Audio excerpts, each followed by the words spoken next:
Sodoma e Gomorra, destruídas pelo céu. Mas há alguma verdade nessa história? Novas descobertas na arqueologia, astronomia e geologia revelaram indícios surpreendentes de que caiu fogo do céu na forma de um asteroide. A Bíblia, uma escritura sagrada para bilhões de pessoas, cheia de milagres e mistérios. Novas descobertas tecnológicas sugerem que alguns dos incríveis milagres são baseados em fatos reais. A ciência pode revelar a verdade por trás dos maiores mistérios da Bíblia?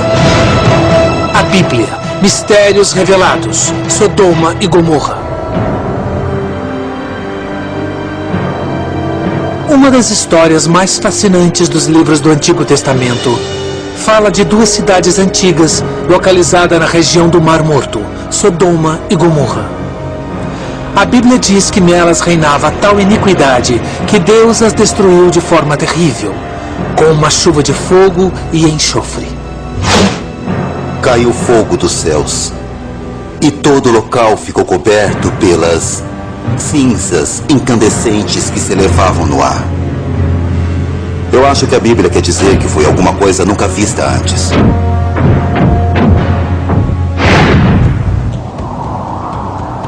Muitos estudiosos acreditam que a descrição é, na verdade, metafórica. O fogo do céu é o símbolo mais poderoso da aniquilação pelas mãos de Deus. Mas descobertas recentes na astronomia e geologia sugerem que a história da destruição de Sodoma pode ser mais do que uma simples parábola moral. Pode ser o registro de um acontecimento histórico verdadeiro. Eu acho que temos que aceitar que a fonte provável da maioria dos mitos é algum evento factual.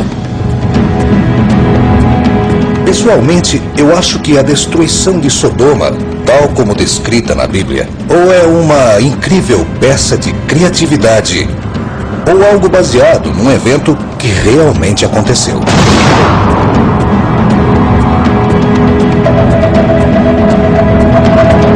Em 2008, um registro da antiga Suméria foi traduzido pela primeira vez e parece estabelecer uma relação surpreendente com a história de Sodoma. No antigo disco de argila, um antigo astrônomo sumério registrou uma estranha visão do céu noturno. Ele indica que um objeto passa na frente das estrelas em grande velocidade.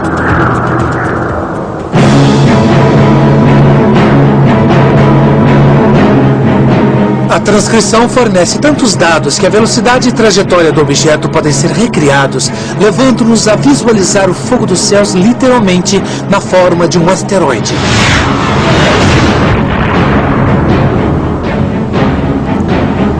Nós concluímos pela descrição do disco que o asteroide tinha mais de 1 quilômetro de diâmetro.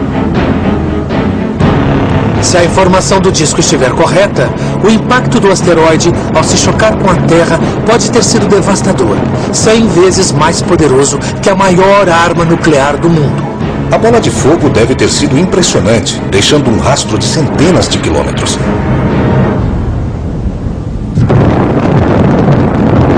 Os fragmentos incandescentes devem ter se espalhado por centenas de quilômetros. Uma enorme cortina de fumaça se espalhou sobre o levante e o norte do Egito, Sinai e toda a região. Ou seja, fogo e enxofre caíram mesmo do céu na região onde, segundo a Bíblia, isso aconteceu. Este antigo artefato sumério poderia fornecer dados astronômicos que provem a história bíblica de Sodoma? Para investigar esta passagem, precisamos começar pela história propriamente dita, como descrita no Gênesis, o primeiro livro da Bíblia. O capítulo 18 do Gênesis conta a história de um homem justo chamado Ló, que mudou com sua família para a grande cidade de Sodoma. Ainda no livro do Gênesis, A cidade da Idade do Bronze, conhecida como Sodoma, é tão iníqua que Deus decide que precisa ser destruída. Segundo a Bíblia, a ira de Deus também se estende a todas as cidades ao redor: Gomorra, Adma, Zeboim e Zoar. Entretanto, Deus decide poupar Ló, se possível. Deus envia 2 anjos disfarçados de homens para visitar Ló em Sodoma e a adverti-lo da destruição iminente. Os anjos insistem com Ló para que ele vá embora. Que pegue sua mulher e suas 2 filhas e saia da cidade, porque Deus vai destruí-la.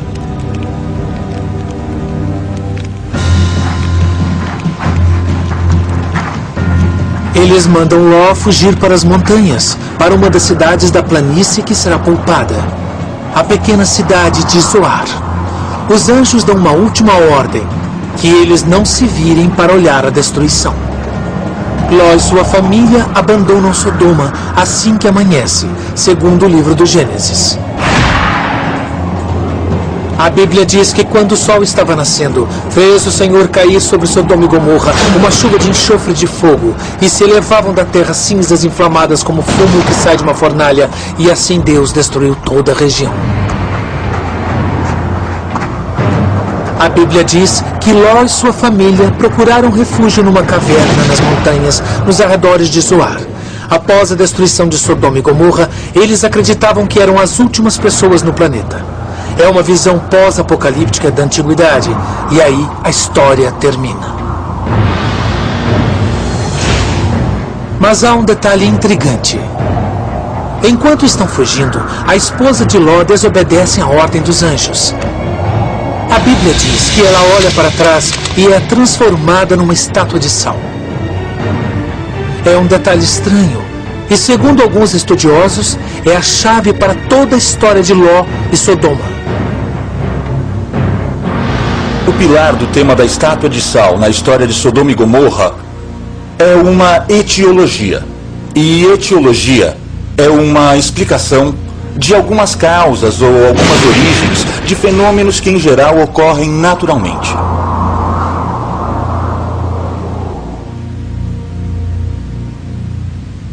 As etiologias são encontradas em lendas populares e nas mitologias de todo o mundo. São histórias que procuram explicar um fenômeno natural, como, por exemplo, por que as montanhas existem, por que o céu é azul e por que o solo de Israel é improdutivo.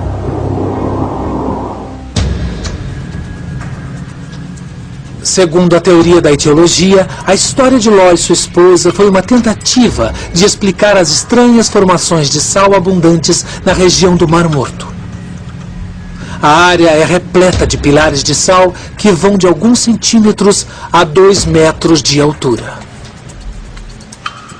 Numa certa hora do dia e de um certo ângulo em que o sol bate neles, a distância... Esses pilares de sal podem lembrar pessoas em pé na praia do Mar Morto. E então pode ser que a história da esposa de Ló ter se tornado uma estátua de sal seja uma interpretação lendária do fenômeno natural dos pilares de sal ao sul do litoral do Mar Morto.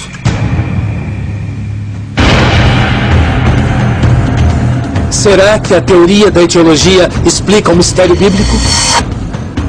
Será que essa história é uma longa etiologia que explica a origem das estátuas de sal, o vasto deserto inóspito ao redor do Mar Morto e a ameaça teológica contra a imoralidade? Mas qual exatamente era o comportamento imoral que provocou a ira de Deus? A Bíblia não deixa isso claro. Mas o conceito de pecado é apresentado quando Ló vai para a cidade.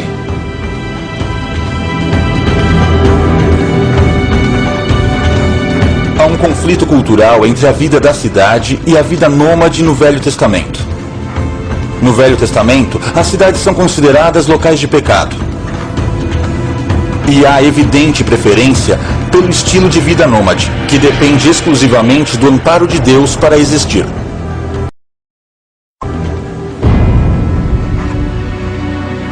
A A cidade para a qual Ló se muda não é lugar para um pastor de ovelhas. Segundo a Bíblia, Sodoma está imersa em pecado. A Bíblia não diz precisamente qual é o pecado de Sodoma, só que era um lugar pecaminoso. Mas há indícios intrigantes. Em Gênesis 18:19, está escrito que anjos disfarçados de homens visitam Ló. E enquanto estão na casa dele, homens de Sodoma querem manter relações sexuais com ele. Isso significa que o pecado de Sodoma era a homossexualidade? Para as gerações seguintes, sim. Tanto que qualquer ato sexual fora dos padrões passou a ser chamado de sodomia. Mas, na verdade, a Bíblia nunca afirmou especificamente que o pecado de Sodoma era sexual. Alguns sugerem que o problema era mais simples. Os cidadãos de Sodoma eram rudes com estrangeiros. Quando os estrangeiros foram visitar Ló, a Bíblia diz que os sodomitas os trataram mal. O grande pecado de Sodoma e Gomorra era a falta de hospitalidade. Eram pessoas que não gostavam de dividir, não se preocupavam em receber bem forasteiros, o que tinha grande valor bíblico. Os primeiros hebreus eram nômades que consideravam muito valioso o ato de compartilhar com outros viajantes no deserto. Esses grupos nômades teriam ficado surpresos com o egoísmo dos habitantes das cidades, um fenômeno novo na época que os historiadores chamam de Idade do Bronze. Começando por volta do ano 3000 a.C., a Idade do Bronze marca o período em que a agricultura começou a ser desenvolvida, assim como a fabricação de ferramentas de cobre e bronze e a organização da vida em comunidades muradas. É o começo da civilização como a conhecemos.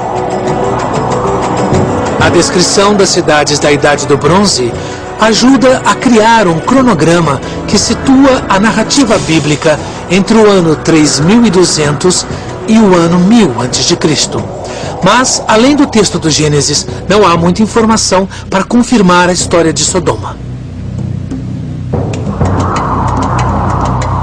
Muitas coisas mencionadas no texto da Bíblia não têm base científica. Mas isso não significa que não transmitam algum tipo de verdade espiritual àqueles que as leem.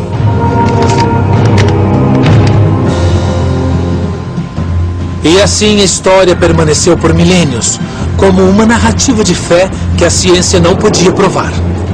Mas no século XX, descobertas arqueológicas mostraram indícios surpreendentes de que a história bíblica poderia ser baseada em fatos. No piso de uma antiga igreja, há um imponente mapa em mosaico com uma trilha que parece levar à cidade perdida de Zoar e às ruínas da própria Sodoma.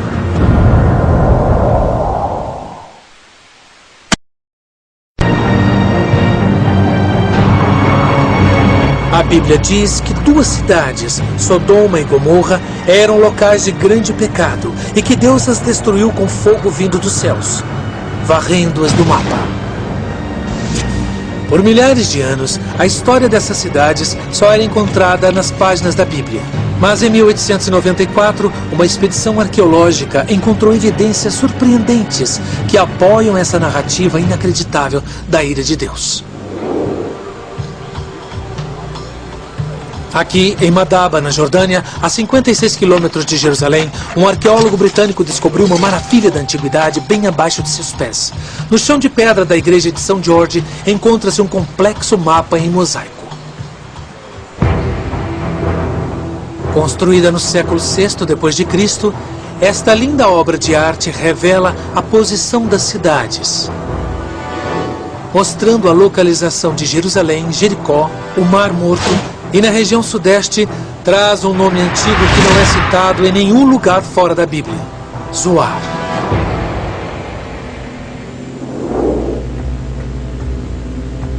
É a menor cidade bíblica da planície, a única cidade que Deus não destruiu segundo Gênesis. Finalmente, uma forte evidência de que uma das cidades bíblicas realmente existiu. Na verdade, o vilarejo existe até hoje, conhecido pelo nome medieval de Saf. Só quando o mapa de Madaba foi descoberto é que os historiadores se deram conta que Saf fica no mesmo lugar da antiga Zoar. E perto da cidade, no antigo mosaico, encontra-se outro enigma surpreendente. Uma frase parcialmente apagada escrita em grego.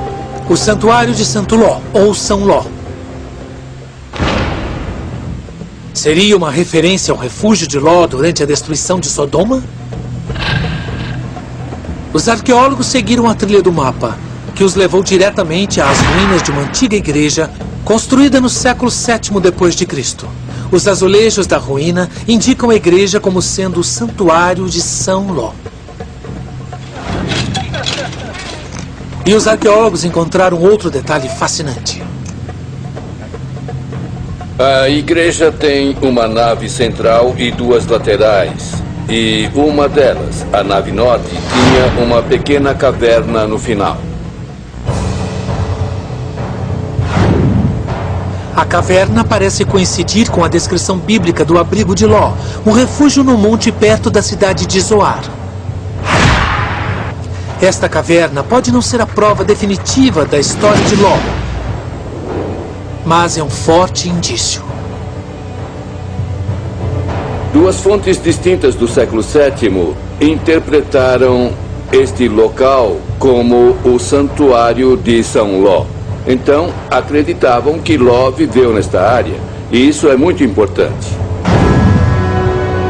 O fato de haver provas da ocupação da caverna durante a Idade do Bronze, o fato de haver tumbas em volta dela e de que este lugar fica a apenas 1 quilômetro a nordeste de Zoar, são provas circunstanciais de que havia pessoas vivendo aqui e de que talvez Ló tenha vivido também. Mas se a história bíblica estiver correta, as ruínas de Sodoma devem estar perto das ruínas da antiga Zoar. Equipes de arqueólogos chegaram à mesma conclusão com resultados surpreendentes. Desde a década de 1970, os arqueólogos descobriram 4 cidades da Idade do Bronze que misteriosamente coincidem com as 4 cidades que a Bíblia diz que Deus destruiu junto com Sodoma. E a cidade que mais corresponde à cidade bíblica de Sodoma é Bab-edrá, no litoral do Mar Morto, a 80 quilômetros de Jerusalém. Na Idade do Bronze, o período em que Ló viveu, Bab-edrá era uma cidade independente e murada. As cidades eram rodeadas por vilarejos, lavouras e coisas assim. E cada cidade era autossuficiente, como se fossem cidades-estado.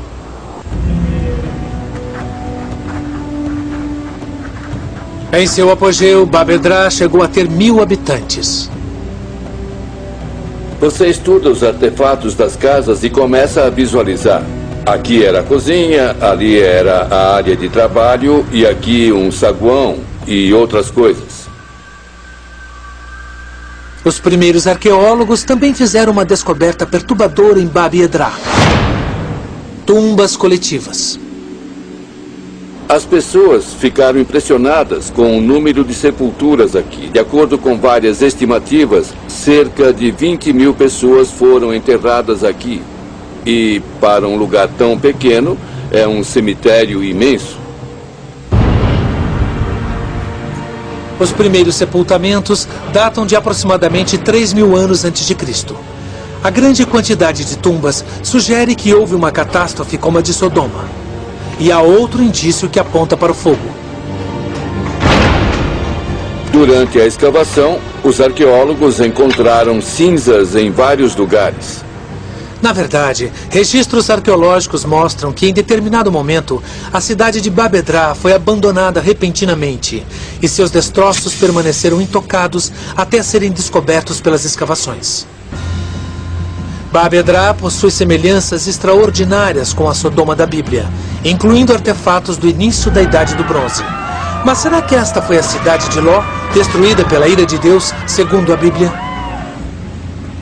A chave para conectar Bab-edrá à Sodoma da Bíblia pode estar contida neste pequeno disco, encontrado 960 quilômetros ao leste, nas ruínas da antiga Nínive.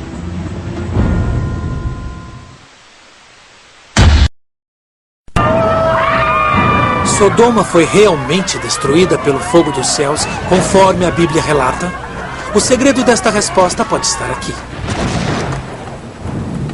Nos arquivos do respeitável Museu Britânico, na coleção de artefatos do Oriente Médio Antigo, descobertos em meados de 1800, encontra-se um pequeno disco de argila. O propósito do disco é um mistério. É um artefato da antiga cultura suméria que floresceu onde hoje fica o Iraque. A Suméria predominou no início da Idade do Bronze, de 3.000 a 2.000 anos antes de Cristo, com grandes cidades como Kish e Ur. Seu poder se estendia até o Mediterrâneo. O disco sumério é coberto com caracteres cuneiformes que parecem ser um mapa do céu noturno da antiga Suméria. Sabemos que tem relação com astronomia porque tem desenhos de constelações que podemos identificar e também vários termos astronômicos que conhecemos de outros trabalhos. Entre as constelações identificadas estão Gêmeos, Peixes e os planetas Mercúrio e Júpiter.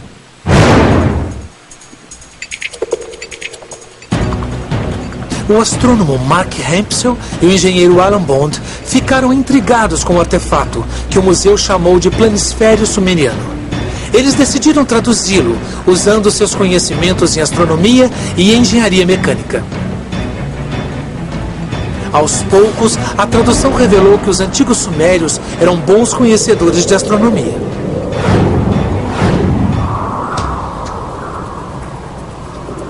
É uma interpretação muito sofisticada do céu noturno que mostra que foi feita por um astrônomo profissional que conhecia seu ofício e não alguém que olhava para o céu e fazia suposições.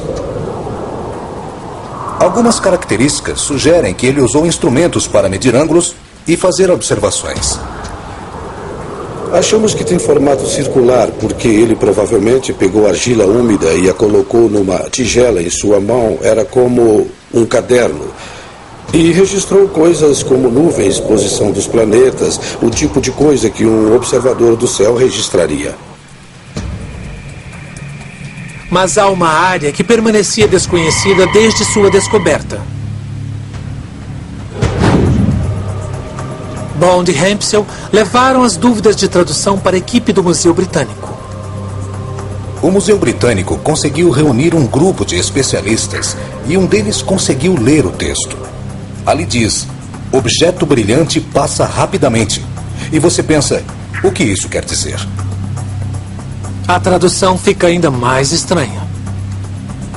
Há um texto logo abaixo do primeiro ponto que ele observou e onde conseguiu ler: o Deus Enlil viaja na frente dessas estrelas. Isso indica que o objeto não fazia parte do céu e que ele passou em frente às estrelas em alta velocidade.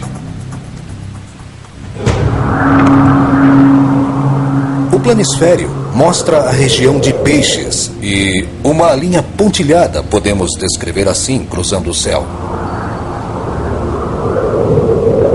E isso indica um objeto tão estranho para eles que o astrônomo não soube dizer se era uma estrela ou um planeta. Bond e Hempsel acreditam que a tradução só pode indicar uma coisa: um asteroide.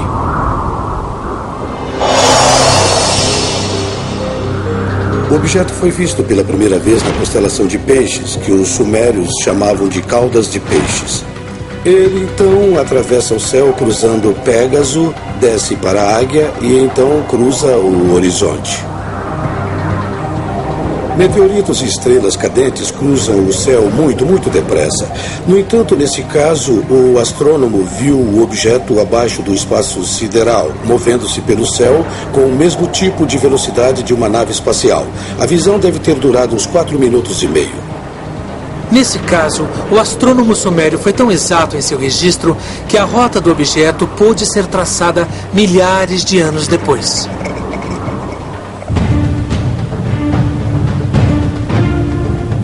A linha que cruza o céu foi desenhada em frente às estrelas de forma tão precisa que nos permitiu traçar a trajetória do objeto. E se voltarmos nessa trajetória, chegaremos a um tipo de asteroide que conhecemos. Eles são chamados de asteroides Aten. Foi só na década de 70 que os astrônomos descobriram asteroides da categoria Aten, que orbitam o Sol entre a Terra e Vênus. Eles podem variar de 30 metros a mais de 1,5 km de diâmetro. A observação do astrônomo sumério se encaixa perfeitamente à descoberta da astronomia moderna de alta tecnologia.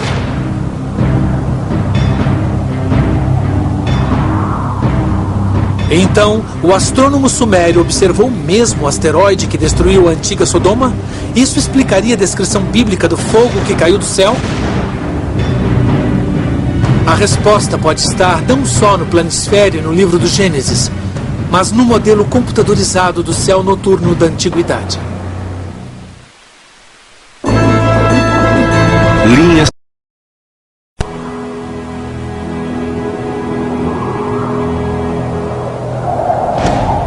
A destruição de Sodoma e Gomorra pelo fogo pode ser confirmada por um único artefato, o planisfério sumeriano.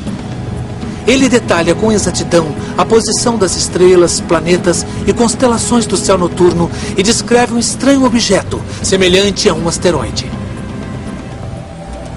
Os astrônomos Alan Bond e Mark Hempsel acreditam ter traduzido corretamente o planisfério e descoberto o verdadeiro local do impacto do asteroide.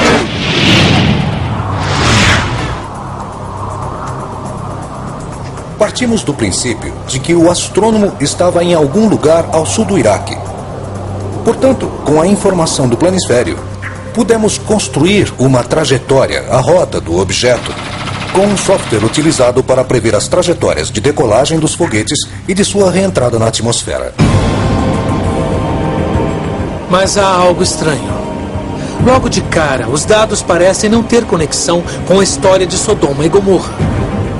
Quando a trajetória do objeto é traçada, ela aponta para um alvo estranho. Não em Israel, mas no norte da Europa.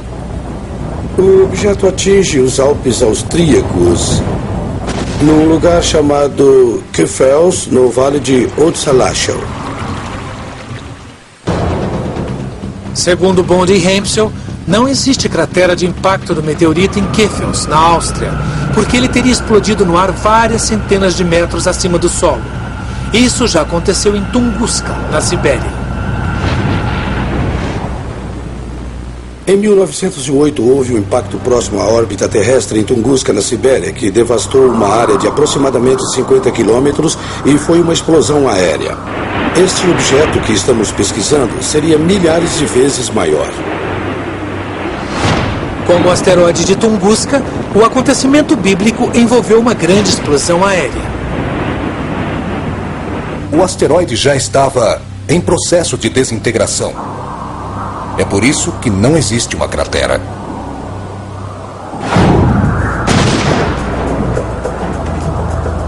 E a destruição bíblica não aconteceu por causa do impacto, mas por suas consequências. Quando o objeto explodiu em Kefels, deve ter produzido uma nuvem imensa e achamos que isso pode explicar a história de Sodoma e Gomorra.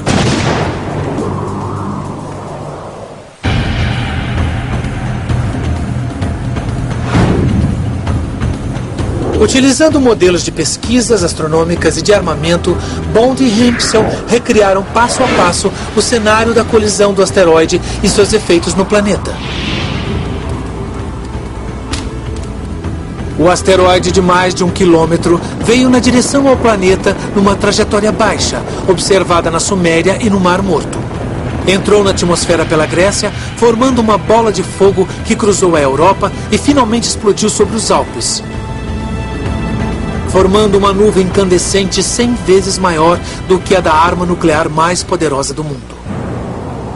A explosão em Kefels teria criado um cogumelo de rocha, poeira e terra. Uma imensa nuvem de fragmentos que formou um arco de centenas de quilômetros no céu, seguindo a trajetória do asteroide. Bilhões de toneladas teriam sido lançadas a uns 5 quilômetros por segundo cruzando o Mediterrâneo. Acreditamos que a nuvem tenha se estendido por 900 quilômetros. E então os fragmentos incandescentes começaram a cair no planeta numa área de quase 2.500 quilômetros em volta do local da explosão, alcançando o Mar Morto.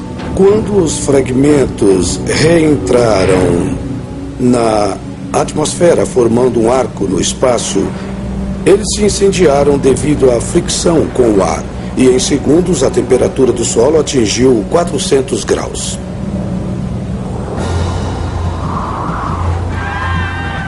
Qualquer pessoa que estivesse diretamente abaixo da nuvem na reentrada seria queimada instantaneamente. Cabelo, roupas, partes do corpo expostas, tudo seria queimado.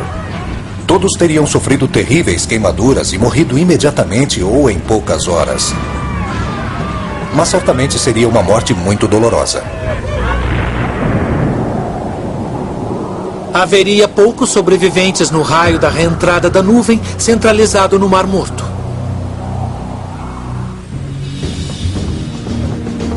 A verdade é que os dados do planisfério são tão exatos que Bond e Hempsel acreditaram que poderiam descobrir a data exata da observação. Existem softwares modernos que podem ser instalados no computador capazes de recriar céus noturnos de muito tempo atrás.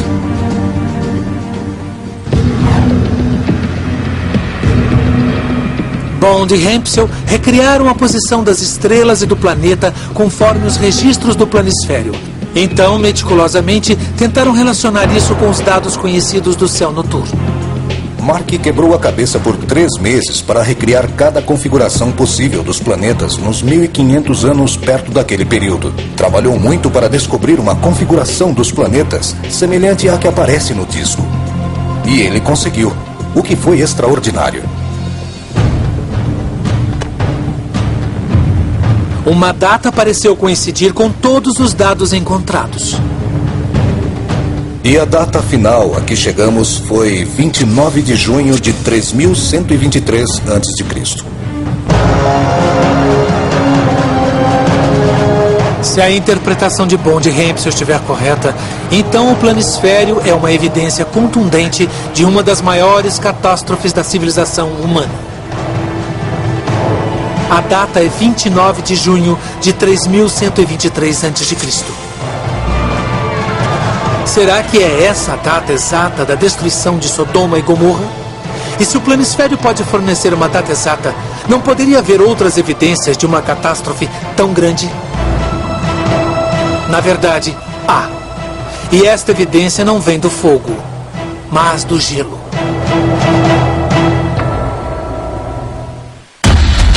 Filho de Sam, Ted Bundy, Charles Mason, assassinos famosos que terão seus casos examinados à luz de novas descobertas. Serial Killers, hoje, às 11.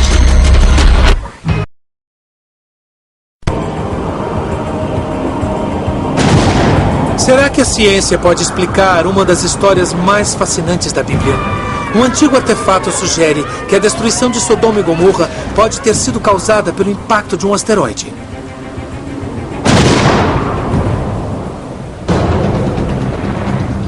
Se os astrônomos Mark Hempsel e Alan Bond estiverem certos, o impacto do asteroide descrito no planisfério sumeriano afetou o mundo inteiro.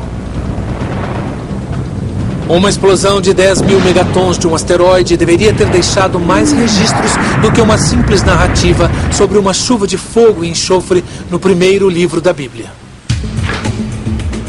Novos indícios surgiram recentemente e não vieram do fogo, mas do gelo.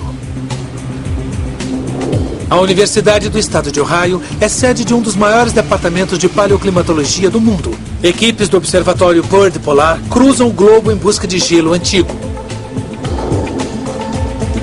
Sob a supervisão do professor Lonnie Thompson, as expedições coletam núcleos de gelo em geleiras do Peru, Tibete, Groenlândia e Antártida.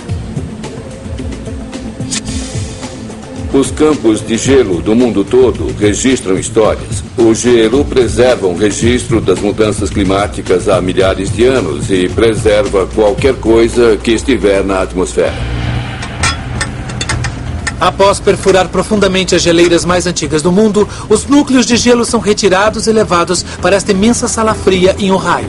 Este é de Pureronge, do Tibete Central. E se olharmos cuidadosamente para este núcleo, conseguiremos ver bolhas de ar. Bolhas minúsculas no gelo também preservam o ar de tempos antigos, que pode ser liberado e estudado em laboratório para determinar a temperatura e o clima de milhares de anos atrás.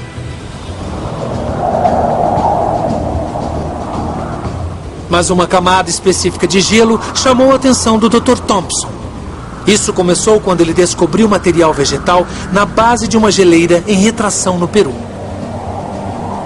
Na base de um paredão de gelo de mais de 30 metros de altura, encontrei um depósito vegetal. Retirando uma amostra com um canivete e as plantas estavam perfeitamente preservadas, eu seria capaz de identificá-las e datá-las. Pela datação de carbono, essas plantas têm 5.200 anos. E, estranhamente, parecem ter sido congeladas instantaneamente, cobertas por neve e gelo e perfeitamente preservadas por milênios. Quando Thompson examinou outros núcleos de gelo, encontrou indícios de um colapso climático intenso, uma glaciação repentina que assolou o mundo no mesmo período. Desde então temos estudado nossos registros de núcleos de gelo e vimos que foi um evento global. E nós encontramos isso em núcleos de gelo no Tibete, encontramos em todos os continentes, em arquivos diferentes e datam de aproximadamente 5.200 anos. Segundo os núcleos de gelo, o norte da África, que era uma região rica e fértil, secou repentinamente e deu lugar ao deserto do Saara. No Chile, regiões tropicais foram cobertas por neve e granizo há milênios. No Oriente Médio, regiões férteis viraram desertos e civilizações sucumbiram.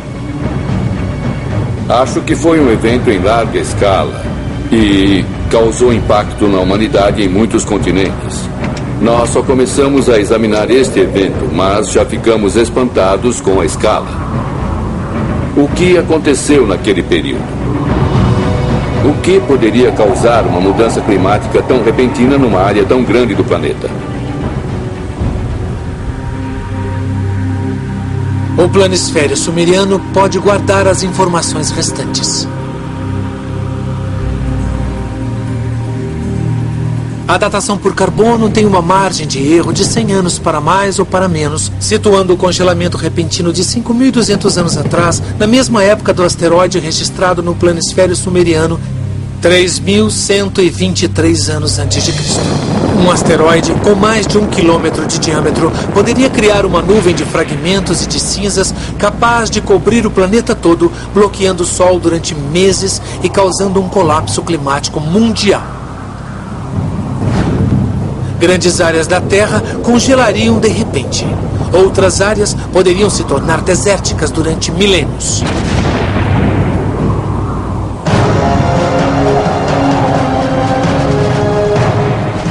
O impacto do asteroide foi tão grande que deu origem a uma lenda.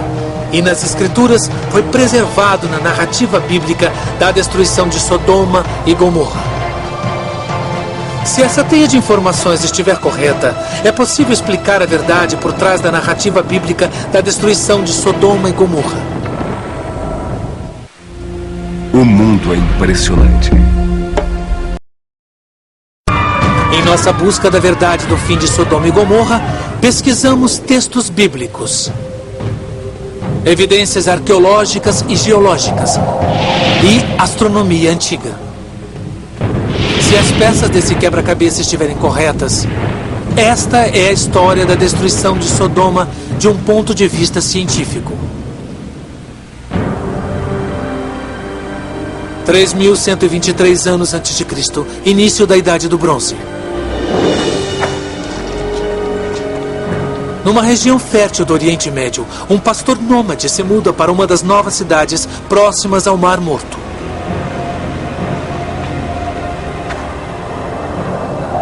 Cerca de 1.000 quilômetros a leste, astrônomos sumérios observam o céu na madrugada de 29 de junho de 3.123 a.C. Por volta das 4:30 da manhã, os astrônomos observam algo extraordinário e fazem um registro detalhado. A Bíblia diz que Deus mandou mensageiros para alertar Ló sobre a destruição iminente. Eles avisaram sobre uma catástrofe de fogo. Mas testemunhas na cidade teriam visto um estranho sinal no céu acima do Mar Morto. Se estivessem acordados, teriam visto o objeto passando acima deles. Quando um objeto enorme e luminoso apareceu cruzando o céu, a especulação e a histeria devem ter sido muito grandes. O objeto avistado em Sodoma e na Suméria foi um asteroide Aten, com 1.200 metros de largura.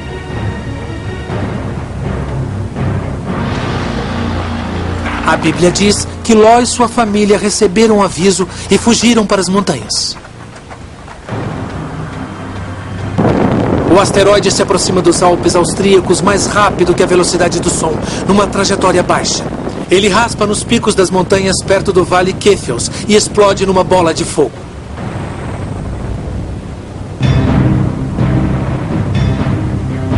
Em volta da bola de fogo, deve ter havido uma nuvem imensa, e os fragmentos foram lançados em arco no céu, seguindo a trajetória do asteroide.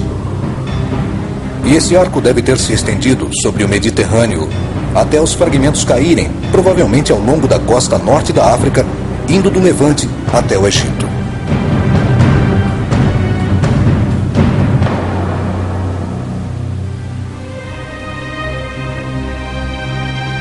Os habitantes das cidades que ficavam nessa região devem ter tido uma das visões mais lindas e impressionantes da história. 1 bilhão de toneladas de fragmentos de asteroide caindo sobre centenas de quilômetros. Devem ter visto algo muito estranho indo na direção deles. Deve ter sido uma chuva de meteoritos espetacular, com pequenas partículas queimando em altitude. Meia tonelada de material caiu do céu, incendiando-se enquanto descia. Os fragmentos incandescentes aqueceram a atmosfera durante a queda, aquecendo o solo a uma temperatura de mais de 250 graus. Durou pouco mais de um segundo, o suficiente para queimar tudo que fosse inflamável. A Bíblia diz que Ló e sua família se abrigaram numa caverna. Mas a esposa de Ló quis olhar a cidade e foi consumida pelo fogo do céu. E seu corpo ficou ali, carbonizado, como um dos pilares de sal do litoral do Mar Morto. O fogo deve ter destruído cidades e muralhas. As pessoas que não morreram na hora devem ter sofrido queimaduras gravíssimas. A nuvem do asteroide destrói as cidades da região do Mar Morto. Cidades que a Bíblia chama de Gomorra, Adma, Zeboim e Sodoma.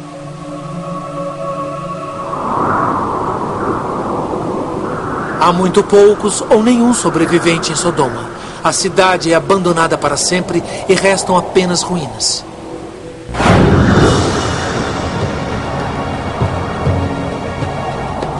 A destruição de Sodoma e Gomorra pode ter sido finalmente desvendada. Não como uma parábola bíblica, mas como uma chuva de fogo, literalmente. Para os cientistas, a história da chuva de fogo pode ser o registro de um evento geofísico. Mas para os fiéis, a história de Sodoma contém mais do que informações científicas. Contém algo bem mais importante. Então, como entender a história de Sodoma e Gomorra? Concluímos que deve ser lida com um sentido baseado na fé. Eu digo para os meus alunos para não gastarem energia com o que é histórico ou não. A verdade da Bíblia está no nível mais alto que o da história. Acho que a verdade da Bíblia está no nível das verdades da vida. Ela nos diz coisas sobre a vida que, de outra forma, não saberíamos, não poderíamos provar. Ainda assim, um livro de verdades espirituais pode conter a semente de fatos geofísicos. E ao destacar dados codificados no texto sagrado, a ciência pode, às vezes, revelar histórias reais de catástrofes reais. Versão brasileira, Tempo Filmes, São Paulo.